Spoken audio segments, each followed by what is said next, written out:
what happens when you create something every single day for a year? In the later part of 2021, that's what I wanted to find out. I had heard nothing but good things from people who have done the same thing or something similar. If I disciplined myself and, I set aside the time, how would I learn and how would I grow? That's what I wanted to know. And, now that I have completed that, I just kind of wanted to share some of the things that I've learned since then. Number one, perfection isn't necessary.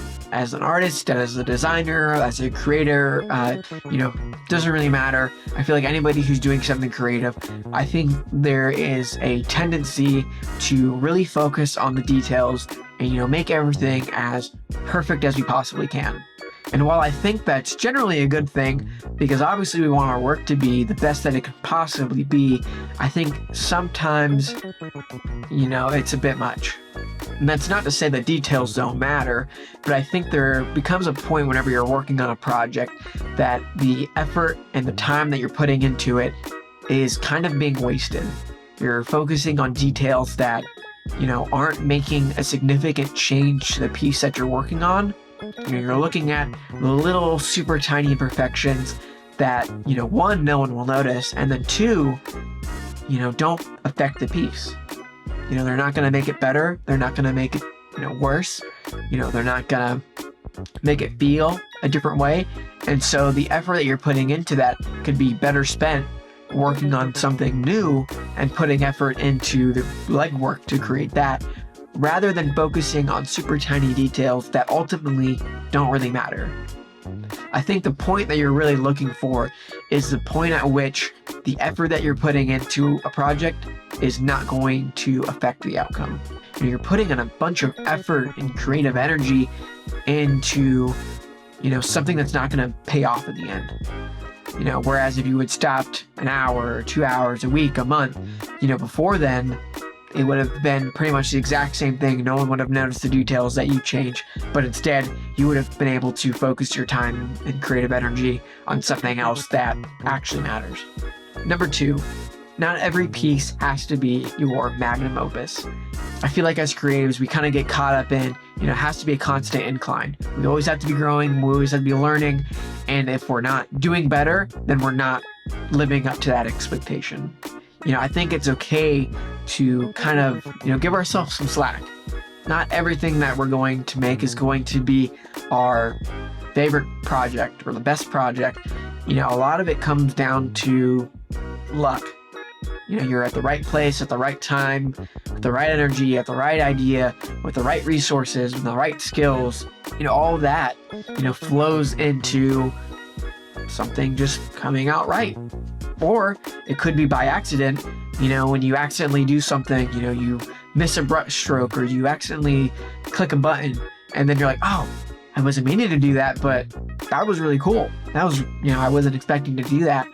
I think learning to be okay with a project not being your greatest work, is a big skill in becoming a good artist. Where you can look at a piece and you can accept it for what it is. It doesn't have to be the best. It doesn't have to be the greatest. You can just look at it and say, it's good. I liked it and I'm proud of the work that I did. And that's it. Your progress is not always going to be just a constant incline. There's going to be, you're going to go up, you're going to come down a little bit, you're going to go up, you're going to come down a little bit. But learning to be okay with that, will not only improve your work, but also improve your mood. Because instead of getting really tore up that, it wasn't as good as my last project or wasn't as good as this other thing that I did, you can just accept it and be happy and be content with what it is that you're making at the time that you're making it, and just let it be what it is. Number three, the more you create, the easier it is to fail. I'm sure you've probably heard, but the way that you learn and the way that you progress is through failure. You try something new, or, you experiment with something, whatever it is that you're doing, you try it and then maybe it fails, maybe it falls flat on its face, but you learn, oh, don't do that. Or, don't do that, but do it here. This is the way to do it. Or that's not the way to do it. Or I didn't like that I did that. I didn't like that decision, or I didn't like that I used it in this way, whatever it is. Whenever you're creating every single day, it gives you the opportunity to fail quicker and fail better. This happens in multiple ways because one, you're just doing more work, so it gives you more opportunities to fail. But it also makes that failure easier because, you're doing it every single day. So, you have a bad day one day, but the next day you're going to do great and it's going to be fine. And it becomes a lot easier to kind of digest that failure whenever, it doesn't feel like it's life altering, or when you're like, oh, I spent, weeks and months on this project and it came out terribly. It's like, no, I spent today on it and I didn't like it, but that's okay because tomorrow I'm not going to do that. Tomorrow I'll do better. Tomorrow I'll have a better idea. You're going to learn quicker. You're going to learn faster because you're failing and you're failing often. So you're going to grow a lot quicker than you would if you're only creating once a month or once a week, because you're giving yourself the opportunity to fail. You're giving yourself the opportunity to experiment and be okay with that failure. Number 4, your least favorite piece can be someone else's favorite. I know this has happened to me a lot. I'm assuming it probably happens to most creatives. You spend a lot of time, a lot of effort, a lot of creative energy, and you're like, oh, this is awesome. Whatever I've created, I'm super proud of it. I pulled at all the stops. I did everything that I could possibly think of to make this the best piece of work that I've done. And then you post it and it flops. You get like 2 likes, 1 comment, and everyone's just like, eh. And like meanwhile, you're like, I love this. And that can, really hurt. But, on the alternative, there could be something that you didn't spend a lot of time on. The idea was okay, but not your favorite. You weren't like super invested in it, but you liked it. And you're like, well, it's worth sharing. So you share it. And then everyone's like, oh, this is my favorite that you've ever done. It's so good.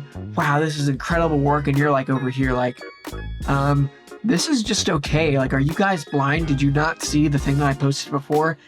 And on one hand, it can really hurt.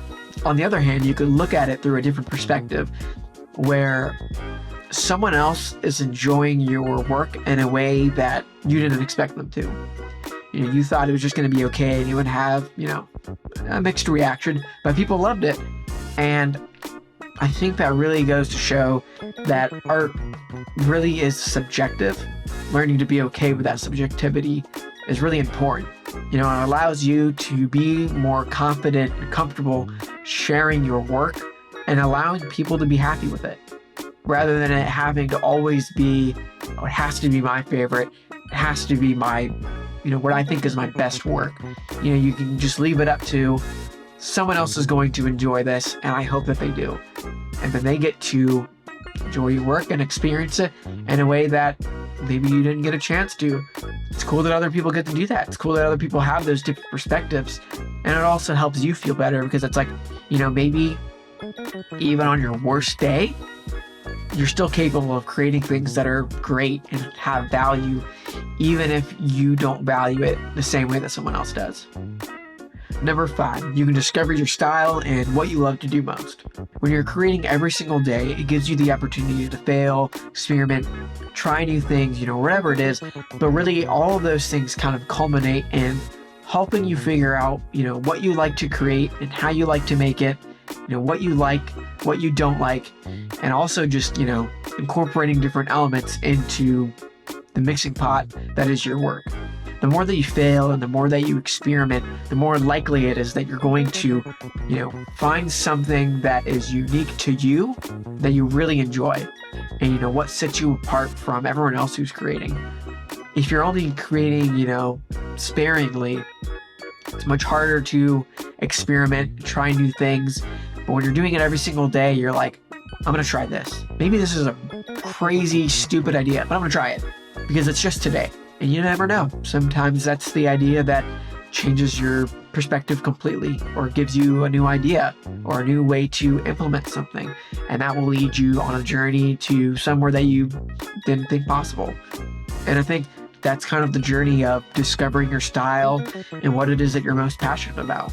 Me personally, whenever I first started doing this challenge, I was really doing typography, trying to do a lot of, Swiss design, because that was something that I enjoyed, that I wanted to get better at. Along the way, I watched a video of someone doing digital collages, and I kind of realized that was something that I hadn't really focused on, but it was something that I was interested in and worked with how I like to create things. So I just started doing it. Started kind of testing some things out. Like personally, I really like what's called trash polka tattoos. As you can kind of see on my arm, very high contrast, black, red, and that's it. And I was like, what if I did that with my collages? A white background with the picture that I'm using is going to be desaturated, only black and white, and then I'll use one color. At first it was red, and then I started to branch out, but that kind of helped me find my own style. If I wouldn't have thought to kind of put those two things together, I would have never came up with this idea that now is a big part of what I like to create and how I like to make it kind of become my style. So really, it's just kind of being open to those ideas and experimenting and putting things together in ways that you didn't know, and it becomes much easier whenever you're doing and creating every single day. Number 6, it helps you learn your process. The more you do one thing, the better you're going to get at that one thing, because you're going to learn intricacies about the thing that you're doing that you didn't know, a month, a year, a week, a day, an hour before. You're going to experiment, you're going to try things. And once you start to kind of develop processes and understanding what you're doing, it becomes much easier to create. Because if order things in this way, or if I do things in this order, my creative process is unhindered, or it's quicker. The less focused you are on the process of creating, the more you can just create. So you can be completely in the moment, creating what it is that you want to create. Whenever the thought pops into your head, whenever the instincts, kind of kick in, you're just making, you're just creating. You're not thinking of, how is it that I made that effect? Or what was the color palette? Whatever it is. You're taking away the obstacle from you creating and just getting into that creative state. The more you develop your process, the more time you're going to save, and you're going to be able to get into a creative flow a lot more easily and a lot more frequently.